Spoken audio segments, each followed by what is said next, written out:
Olá, sejam bem-vindos à sala. Olá, Andresa. Olá, Larry. Olá, seja muito bem-vindo à Na Sala esta semana.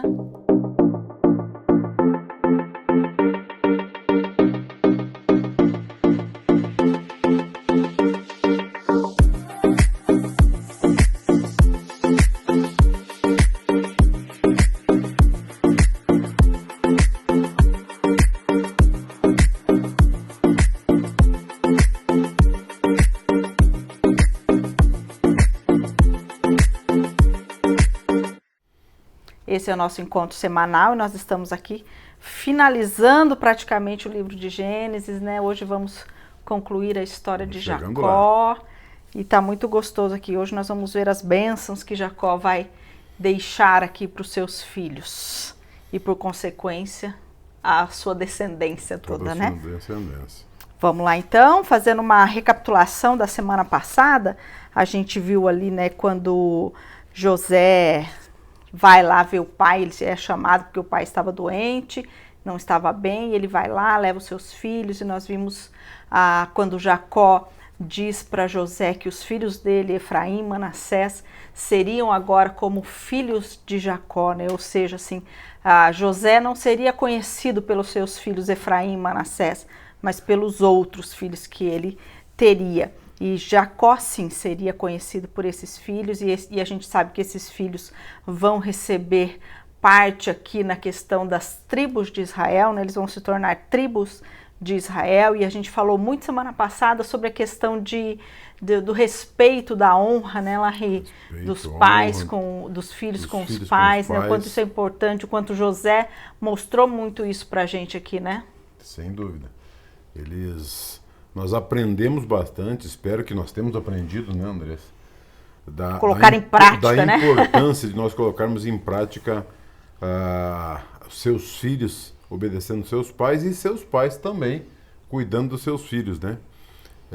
Nós aprendemos isso e eu acho que é muito importante para nossas vidas. E agora nós vamos aprender algumas coisas muito, muito legais que aconteceram aqui, né, Andressa? A bênção profética que Jacó vai trazer aqui, né? Vai trazer, exatamente.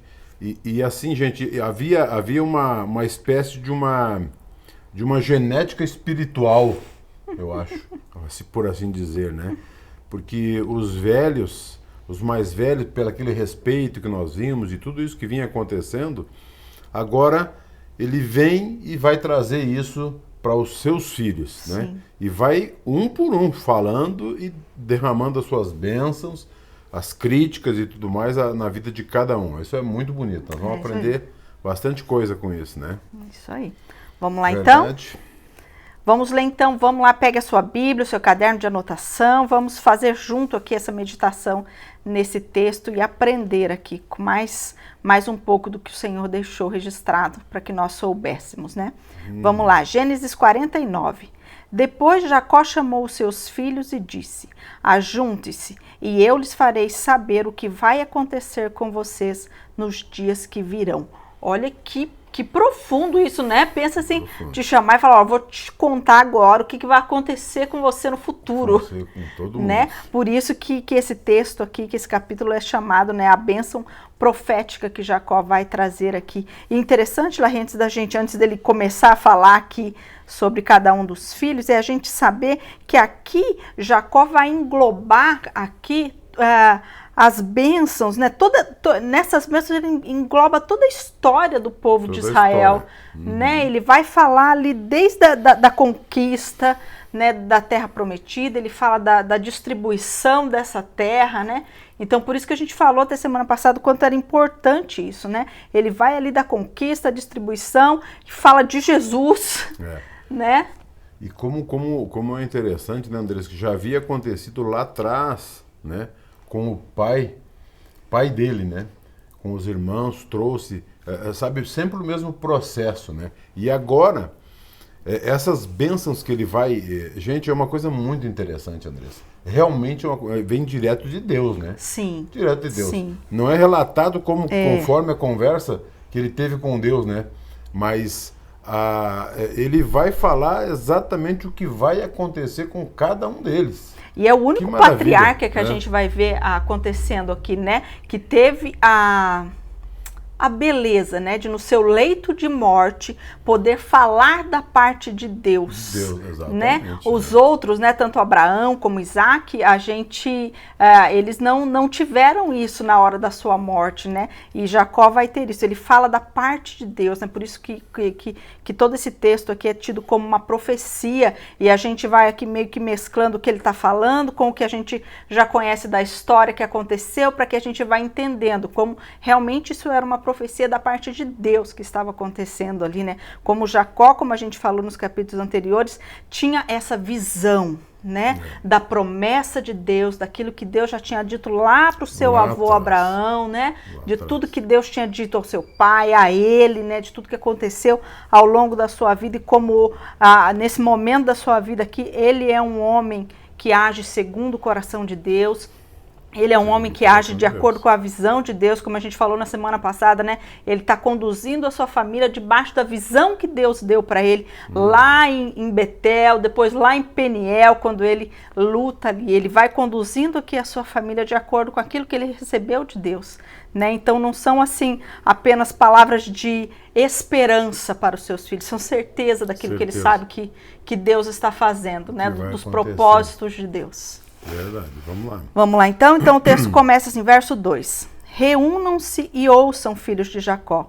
Ouçam o que diz Israel, o pai de vocês. Rúben, você é o meu primogênito, a minha força e as minhas primícias do meu vigor. O mais excelente em dignidade, o mais excelente em poder.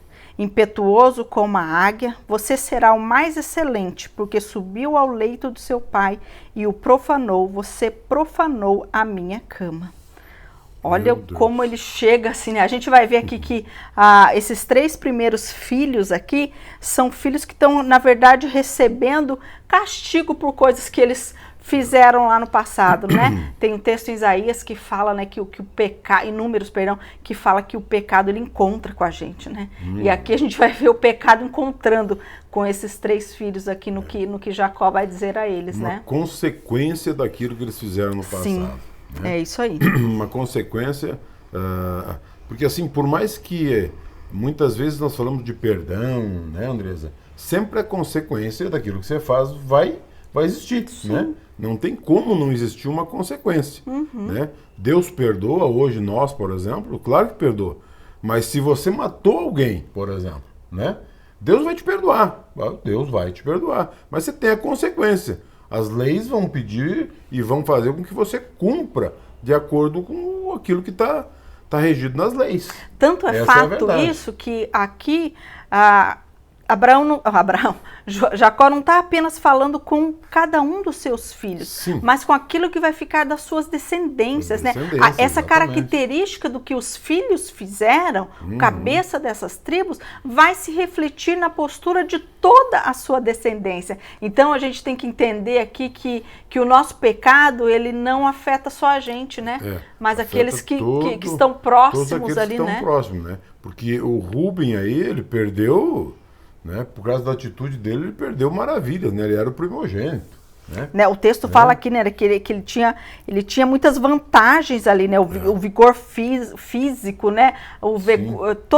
Toda a bênção que ele podia herdar ali, material, porque a gente sabe que o primogênito tinha porção dobrada. Tinha porção dobrada, Andressa, ele tinha condições de governar, inclusive, sobre os seus irmãos, ele tinha autoridade sobre os seus irmãos, né?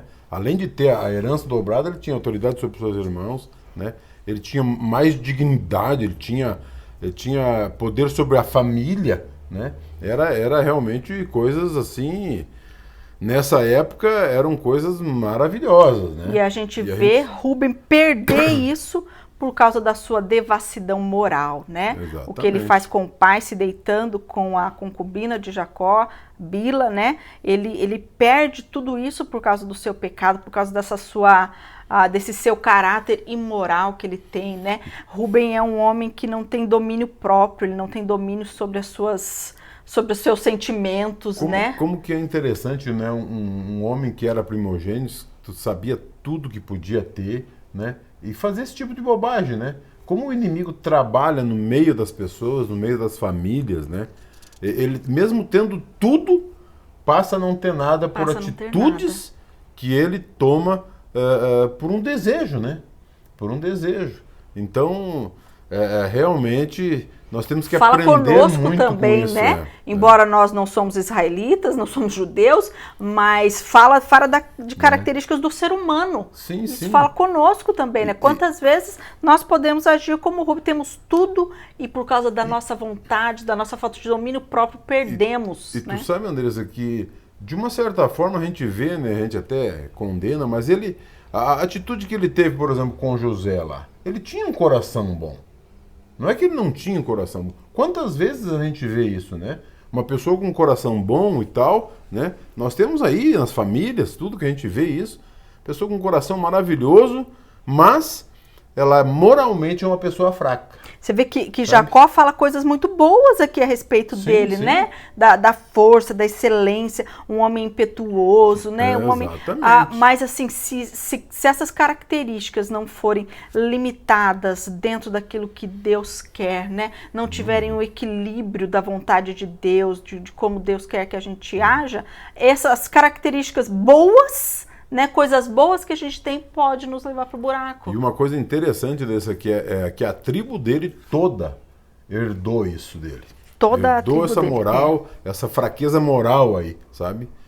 Então, essa instabilidade, né, que a pessoa tem. Essa instabilidade. E você vê ele com a perda da primogenitura, né, a porção dobrada que ele receberia, Jacó passa isso para os filhos de José, Efraim e Manassés, né? A casa real, né, que seria natural que viesse dele os reis de Israel, né, até o próprio Messias, né, passa isso passa para Judá, né, a tribo sacerdotal, que também o sacerdócio seria algo legítimo de ser do primogênito, passa para a tribo de Levi. Quantas coisas esse homem pecou? Pecou? Né, quantas coisas esse homem perdeu, né?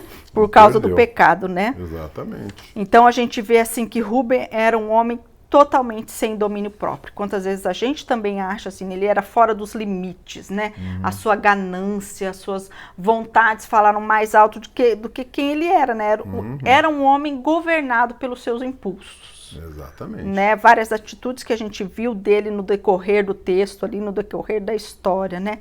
E ele foi um homem que se mostrou que ele fracassou na sua liderança como primogênito. E da mesma forma, a gente já conhecendo a história, sabe que essa tribo também fracassa.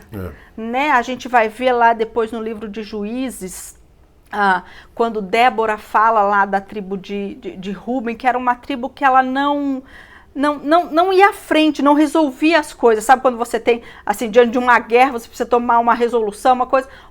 a tribo de Rubem era aquela que sempre se isentava das decisões que tinham que ser tomadas. É isso que lá em Juízes vai falar pra gente, né? Então, é uma tribo assim que a gente vê o declínio dela ali. Do êxodo até a conquista da Terra Prometida, ele é uma tribo que declinou muito. E ele passa assim do 7º para o 9º lugar. A história vai nos contar em número de pessoas essa tribo. Então foi uma tribo que ela foi definhando, ela não fez diferença, né? Não fez muita diferença, sem dúvida. Perdeu a sua capacidade de liderança, assim como Rubem perdeu a sua capacidade. Por isso a gente estava dizendo, né? Fala de toda uma geração, fala de toda uma descendência, né? Não só uma geração. Né? E é uma tribo que acaba desaparecendo ali. Vamos dar sequência aqui, então. Ele vai falar, verso 5. Simeão e Levi são irmãos, as suas espadas são instrumentos de violência. Que a minha alma não entre no conselho deles e que a minha glória não participe do seu agrupamento, porque o seu furor mataram homens e na sua vontade perversa mutilaram touros. Maldito seja o seu furor, pois era forte, e maldito seja a sua ira, pois era intensa. E eu os dividirei em Jacó e os espalharei em Israel. Meu Deus. Você vê, né? É um outro caso aqui que não sei se vocês lembram, mas devem lembrar, foi aquela história que eles se vingaram lá pela irmã, né? E mataram toda aquela gente, né? E além disso... Todos os homens de Siquém, né? Todos os homens, assim... Eu vejo, assim, homens violentos e tal, né? Uma consequência meio séria aí também, sabe, Andressa? A gente sabe que o Jacó, em toda a história dele, se envolveu uma vez militarmente numa aventura lá, né? Sim. Mas foi por uma necessidade. Então, esse pessoal foi realmente um ato de vingança, né? Contra esse pessoal. Sim. E além disso, Anderson, uma coisa que me chamou muita atenção, que eles mataram os animais. Eles cortavam os jarretes dos animais, né? Que é uma coisa interessante. Eles cortavam assim naquela partinha de trás das pernas dos animais, eles cortavam que o animal não conseguia se movimentar muito. Sabe? O animal nem morre, nem consegue se movimentar. Mostra da maldade, coisa né? De maldade, realmente, né? Não, ou seja, assim, nem aproveitaram a carne dos animais, vamos dizer assim, né? Uma coisa realmente que a gente vê de maldade. Eu acho que por isso eles tiveram esse detalhe aí com o pai, né? Agora vocês vão ter que acertar as contas com tudo isso, né? É isso aí. E foi exatamente o que aconteceu, né? E interessante que Jacó começa ali a falar e fala dos dois juntos, né? E quando Jacó fala ali, né, são irmãos, ele não está apenas dizendo, né, que eles são irmãos pelo fato de terem saído do mesmo ventre, serem da mesma mãe ali, né? É bom que os irmãos ajudem um ao outro, incentivem um ao outro, mas é lamentável que aqui nesse caso a gente está vendo que os irmãos também podem arruinar uns aos outros, né? Porque eles juntos, eles de comum acordo, eles decidiram fazer esse massacre lá em Siquém, né? Os dois naquela ira, aquele espírito de vingança, né? Vingança e maldade. Maldade mesmo, né? Que eles fizeram mesmo ali, né? que eles tivessem, né, André? Se eles tivessem até ido lá e matado o rapaz que fez o mal para as irmãs, tudo bem. Estava mas até legalmente correto legalmente ali, né? correto para a época, mas não, eles acabaram com todo mundo, né? Então, realmente, foram assim, da parte de Jacó, foi uma turma muito braba, realmente, né? Muito violenta, muito vingativos, né? Muito violentos, cruéis, realmente, muito né? Cruéis esses mesmo. Dois irmãos aqui. E aí a gente vê aqui Jacó dizendo, né, maldito seja o seu furor, depois fala maldito seja ele.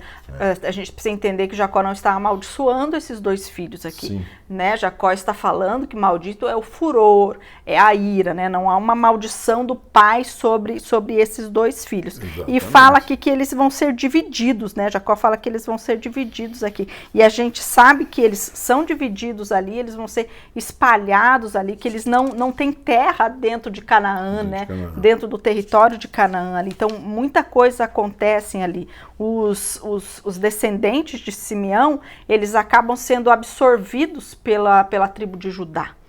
Né? E a tribo de Levi, ela é espalhada. A tribo de Levi, a gente sabe que eles também não recebem um território, né? Porque eles deveriam ser sustentados pelas outras tribos. Depois a gente vai falar mais sobre isso lá para frente. Mas eles são divididos ali, espalhados por cerca de 48 cidades ali, né? Então eles não têm um lugar ali, né? Inclusive parte do território que era para ser, eles ficam ali com Efraim, com Manassés, né?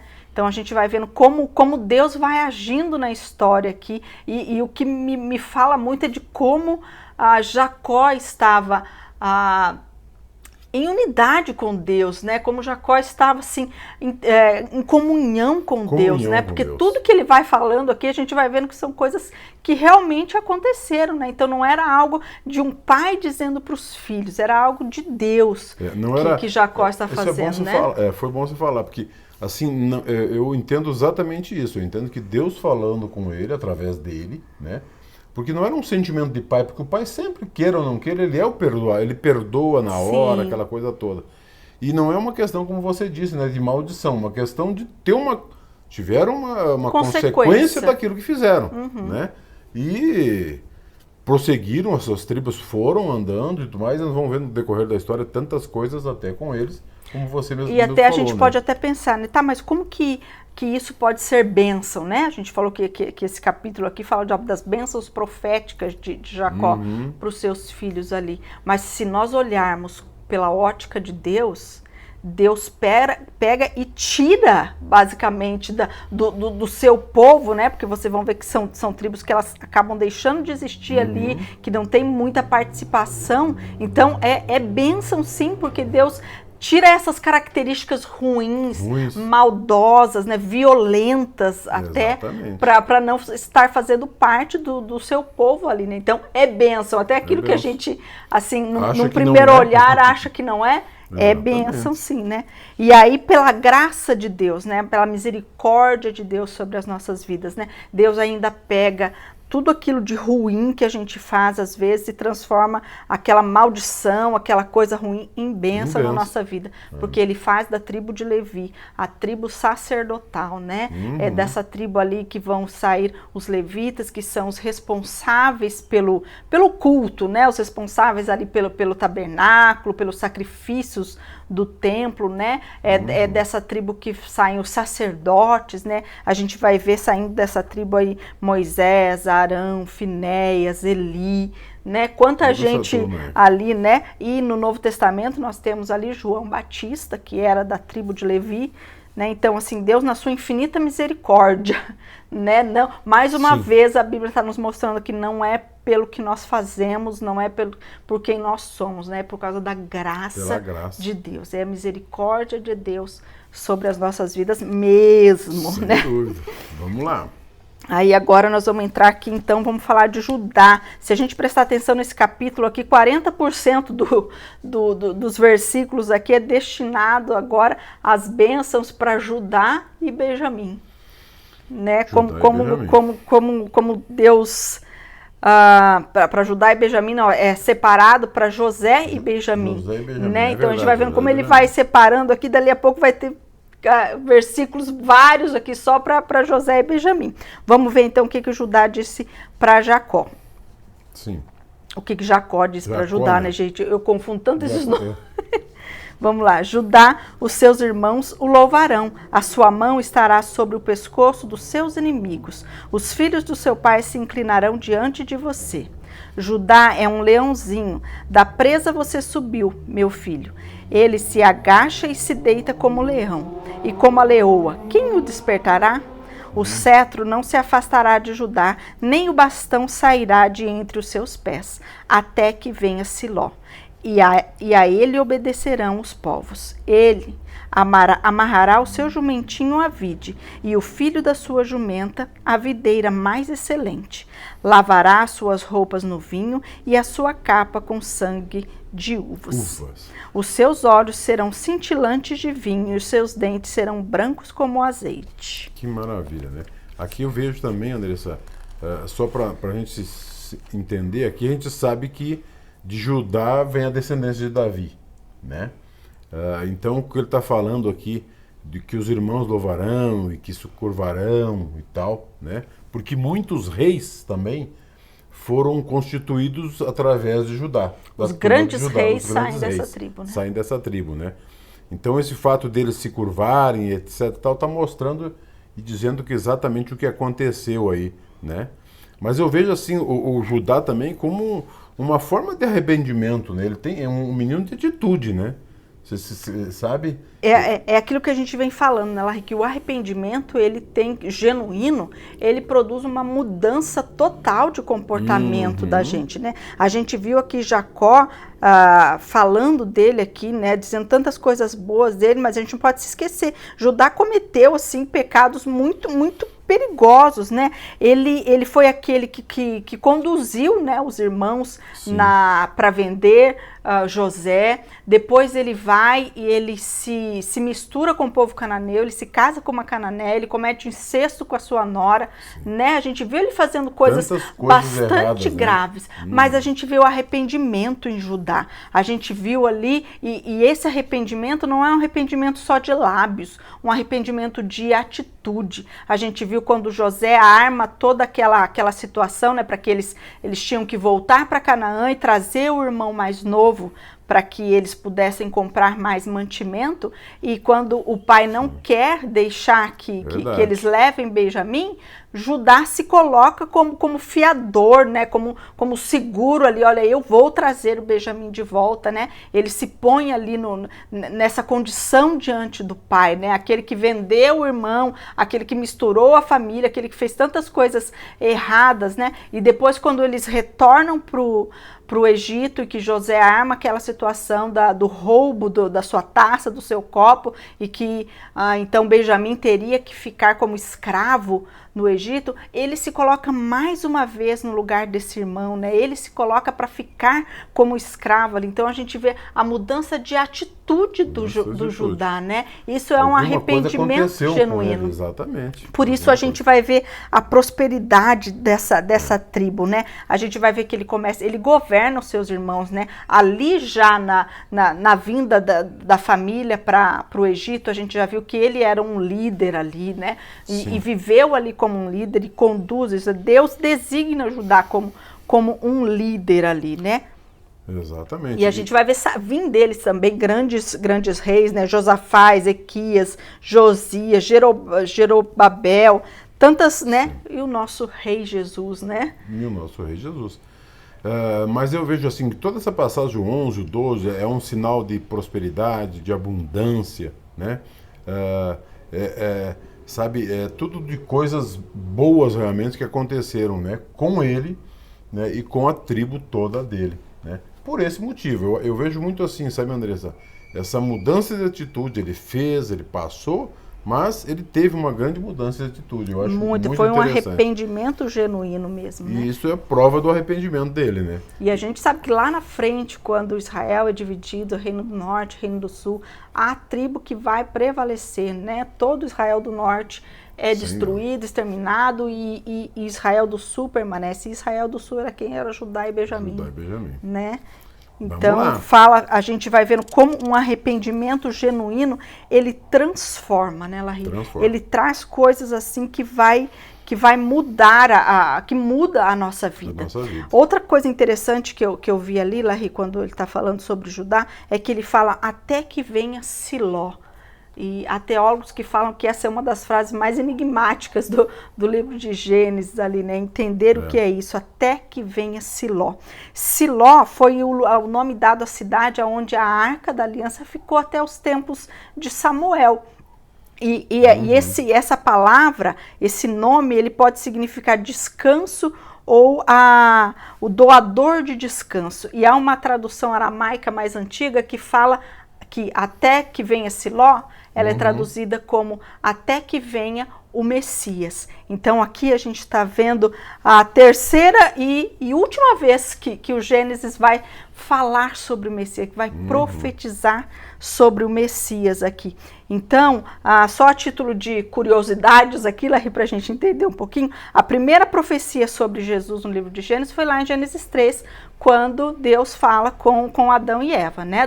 Daquele que viria e que iria destruir as obras de Satanás, iria destruir o diabo e as suas obras. Depois, a segunda vez que é profetizado sobre o Messias no livro de Gênesis, foi lá para Abraão, quando ele fala de Jesus que vem para redimir o seu povo, né? E aí agora a gente está vendo aqui ele falar daquele que vem, e olha o que o texto fala ali, né? Que ele reinará sobre os povos e eles o obedecerão. Né? Então essa é a terceira vez que nós vamos ver ali se profetizar sobre o Messias. Então essa frase, até que venha Siló, significa até que venha o Rei Jesus. Até que venha Jesus. Vamos lá então, Andressa. Vamos para Zebulon agora então?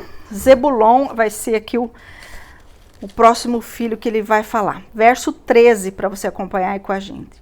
Zebulon habitará na praia dos mares e servirá de porto para os navios, e a sua fronteira se estenderá até Sidom. Uma posição favorável com acesso ao mar Mediterrâneo que lhe possuiria riquezas.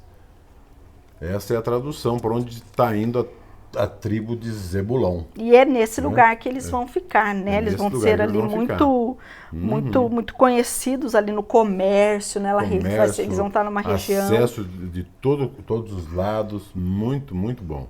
E das tribos do Ocidente, essa é a tribo que vai participar com o maior número de pessoas no exército de Israel, né? Os guerreiros fortes e valentes, essa é uma tribo que vai ser conhecida por isso, porque eles estão ali guerreando com o maior número de soldados ali, vinham dessa tribo ali. E esse lugar ali que eles ficam ali era um lugar de importante comércio, né? Então imagina, isso vai acontecer daqui a quantos anos, né? Anos pra frente. E Jacó já está dizendo já tá falando aqui para eles. Vai acontecer lá.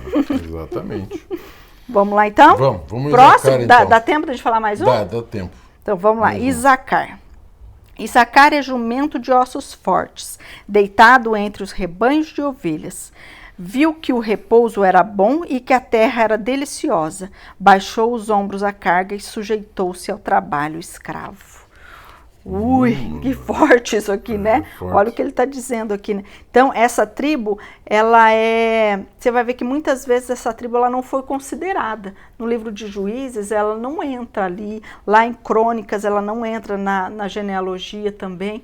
Por quê? Essa tribo, ele ficou numa planície, né? Que tinha muitas pastagens e eles se acomodaram com aquilo ali. Eles não expulsaram as pessoas daquele lugar, mas eles se acomodaram e ficaram servindo os cananeus ali, né? Era uma tribo tranquila, uma tribo que trabalhava, não passava necessidades. Sim. Tinha uma região também tranquila, né? Podiam trabalhar tranquilos e tal. Não gostavam de lutar. É como você disse, né? Eles, eu acho que, creio que se acomodaram pela própria circunstância do lugar, né? Às vezes a gente se acomoda, né? Eu vejo muito isso aqui, sabe, Andressa, nas tribos. Na maioria das tribos eu vejo situações nossas dos dias de hoje, sabe? Eu vejo muitas pessoas, eu consigo visualizar, eu gostaria até de falar bastante sobre o tema, porque é interessantíssimo. Nós vamos falar na próxima quarta-feira, mas são pessoas que lutaram, são pessoas que ficaram tranquilas, são pessoas que ficaram ricas em determinadas regiões, né? Agora a tribo aqui do Isacar é uma tribo que ficou tranquila, que trabalhou de empregado para muita gente lá, e não quiseram bom, assumir, né? E estava bom, sabe? Então teve várias, assim, de vários tipos e estilos de tribos de pessoas que nós vemos hoje, nos dias de hoje, sabe? E assim, desde lá do início, né, aqueles que eram mais valentões, mais briguentes e tal, também tiveram uma consequência, como as consequências dos dias de hoje, sabe? Então existem em várias situações mesmo, muito parecidas e muito próximas daquilo que nós fazemos. Portanto, vamos se preparar que na próxima semana nós vamos dar sequência para terminar esses filhos, porque tem bastante filhos, tem bastante coisa para a gente falar sobre cada um deles. Essa, em particular aqui, esse do Isacar, fala muito comigo, assim, porque quantas vezes nós estamos ali, somos filhos, somos salvos, mas a gente se acomoda numa situação e deixa de viver tudo aquilo que Deus tem para nós vivermos, né? Sim. E deixa de fazer aquilo que Deus tem para a gente fazer. Os planos de Deus não podem ser frustrados, né? A palavra diz, se você não falar, as pedras clamarão, né? Os planos de Deus nunca serão frustrados, mas você pode deixar de viver aquilo que Deus tem para você por se acomodar, né?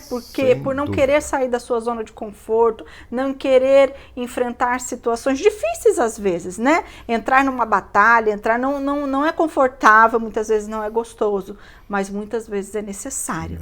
Para que a gente, né, vá para o próximo degrau, para que a gente vá para a próxima etapa que Deus tem para a gente, né? Para o novo de Deus na nossa vida acontecer. Não adianta a gente ficar sentado, né?